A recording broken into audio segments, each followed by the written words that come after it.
বর্তমান সরকার বেকার বান্ধব, তাই ভারত সরকারের ন্যাশনাল ক্যারিয়ার সার্ভিস প্রকল্পের আওতায় রাজ্যের model career centre district employment exchange আগরতলার ব্যবস্থাপনায় মঙ্গলবার আগরতলাস্থিত শ্রমভবন প্রাঙ্গণে অনুষ্ঠিত হয় চাকুরি মেলা।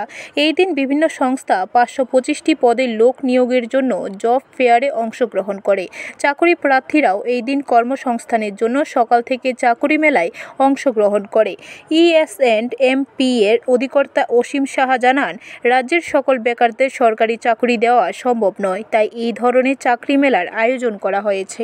মডেল ক্যারিয়ার সেন্টার ওয়েস্ট ডিস্ট্রিক্টের ব্যবস্থাপনায় আজকে আমাদের 3টা এমপ্লয়ার গ্রুপ, তারা রাজ্য এবং রাজ্যের বাইরের বিভিন্ন জায়গা থেকে এসেছে।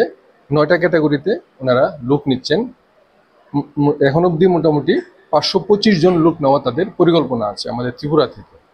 এর মধ্যে বাইরের কিছু কোম্পানি আছে, যেমন পুনে থেকে আছে TTD লজিস্টিক প্রাইভেট লিমিটেড, যাদের বেতনক্রম 30,000 টাকার ঊর্ধ্বে, এবং এছাড়াও বেতন আছে বিভিন্ন জায়গাতে 25,000 24,000 মান্থলি স্যালারি এটা দেওয়া আছে। পুনে। ব্যুরো রিপোর্ট, খবর ত্রিপুরা।